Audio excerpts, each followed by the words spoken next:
साबिक chief minister Odisha व BJP leader Giridhar गामिंग ने बीआरएस में शमूलियत इख्तियार कर ली। तेलंगाना भवन में गिरिधर को चीफ मिनिस्टर व सदर बीआरएस के चंद्रशेखर राव ने पार्टी में शामिल होने की दावत दी थी। गिरिधर के साथ 12 साबिक एमएलए और 4 साबिक एमपी ने भी बीआरएस में शमूलियत इख्तियार की। बीआरएस में शामिल होने वालों में हेमा गामिंग, जयराम पंगी, रामचंद्र हंसदा, वृंदावन माझी, नबिन नंदा, प्रथादास, भागीरथी सेठी और मायदार जैना शामिल हैं। साबिक चीफ मिनिस्टर ओडिशा गिरिधर गामिंग ने इस महीने की 25 तारीख को बीजेपी से इस्तीफा दिया था। उनके बेटे शशेर गामिंग ने भी बीजेपी से इस्तीफा दे दिया है। 2015 में उन्होंने कांग्रेस पार्टी से इस्तीफा देकर भारतीय जनता पार्टी में शमूलियत इख्तियार की थी। जी एक्स-एमएलए, वृंदावन माझी जी एक्स-एमएलए, देवराज सेठी जी एक्स-एमएलए, कैलाश कुमार मुखी जी इन्होंने ऑलरेडी जॉइन हो चुके, अपने आप को डिक्लेयर कर लिए।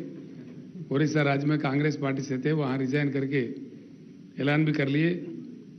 और श्री प्रदीप प्रधान जी आरटीआई एक्टिविस्ट, श्री शेषदेव नंदा जी, उमाकांत भारत जी, श्री निमई राय जी, एडवोकेट श्री किरोत राउत जी, विश्वप्रिया नायक जी, रक्षाकर अनुपम जी, रंजीत पटनायक, जगबंधु मोहंता जी, सूर्यपदी जी, काशीनाथ बेहरा जी, कैलाश चंद्र नायक जी, एमडी मुनवर अली जी। सामाजिक कारकुन सैयद अब्दाहू काशिफ आज सेंट्रल जेल चंचलगुड़ा से रिहा हो गए। चंद महीने कबल हैदराबाद सिटी पुलिस ने सैयद अब्दाहू काशिफ सामाजिक कारकुन को रोकथाम के हिरासती एक्ट पीडी एक्ट की दरख्वास्त की थी। सैयद अब्दुल काशिफ के अहल खाना ने तेलंगाना हाई कोर्ट से रुजू किया और पीडी एक्ट को चैलेंज किया। तेलंगाना हाई कोर्ट ने सैयद अब्दाहू काशिफ पीडी एक्ट को हटाते हुए जमानत का हुक्म जारी किया। आज सैयद अब्दाहू काशिफ सामाजिक कारकुन को सेंट्रल जेल चंचलगुड़ा से रिहा किया गया।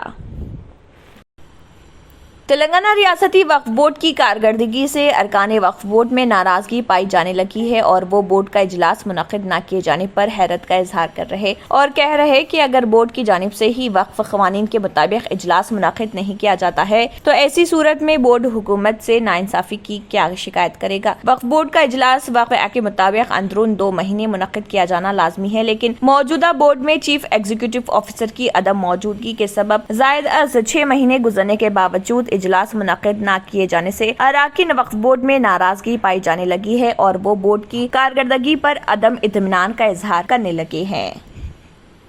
अब आपको गुर्दे में और पित्ते में पथरी यानी किडनी स्टोन या गैल ब्लैडर स्टोन होने पर नहीं है घबराने की ज़रूरत।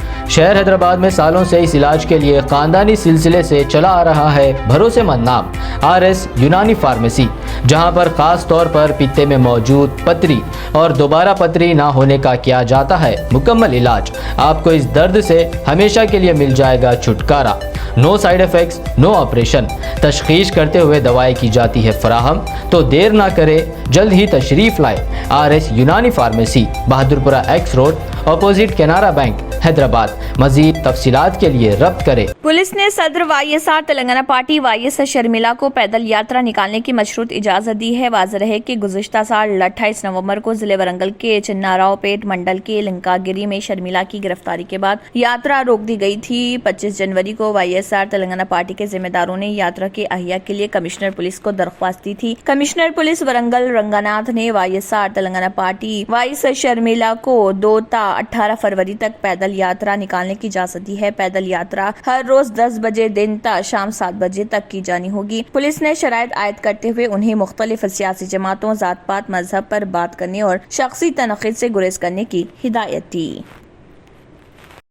इख्तिताम हफ्ते की वजह से तातीलात और मुलाजमीन की हड़ताल की वजह से बैंक मुसलसल 4 रोज तक बंद रहेंगे, जिसकी वजह से सार्फिन को मुश्किलात का सामना करना पड़ सकता है। बैंक मुलाजमीन 30 और 31 जनवरी को हड़ताल पर जाने वाले हैं। इससे कबल 28 जनवरी को महीने का चौथा हफ्ता और 29 जनवरी को इतवार होने की वजह से बैंक बंद रहेंगे। इस दौरान इंटरनेट बैंकिंग की सहूलत जारी रहेगी, इससे लोग पैसे का लेन देन कर सकेंगे। हड़ताल के बारे में मुल्क के सबसे बड़े bank state state bank of India SBI ने कहा है कि 30-31 जनवरी को union forum of bank unities unions की तरफ से तलब की गई 2 रोजा हड़ताल से इनके ब्रांच में कामकाज मुतासिर हो सकता है। जर्मन 10 हॉस्पिटल ऑर्थोपेडिक से मुताल्लिक हर मरीज यहाँ शिफायाब। इनाम याफ्ता doctor Mir Jawad Zar Khan, senior orthopaedic surgeon, advance operation theatre, ICU, digital X ray, laboratory, physiotherapy, pharmacy, sharing और प्राइवेट रूम्स, लेडी डॉक्टर्स और डॉक्टर अर्जुमन सुल्ताना गैनाकोलॉजिस्ट की खिदमात हासिल। वाजबी फीस और मुकम्मल सहूलियात से हजारों मुतमईन। एम्बुलेंस से आरास्ता German 10 orthopaedic hospital, pillar number 150, Attapur, Hyderabad. अगर आपने हमारे चैनल को अभी तक सब्सक्राइब नहीं किया है तो यहाँ पर रेड कलर का सब्सक्राइब बटन दिख रहा है, उसे क्लिक करें और हमारे चैनल को सब्सक्राइब कीजिए और साथ ही साथ बेल आइकन को भी क्लिक कीजिए जिससे आपको ताज़ा अपडेट मिलती रहे।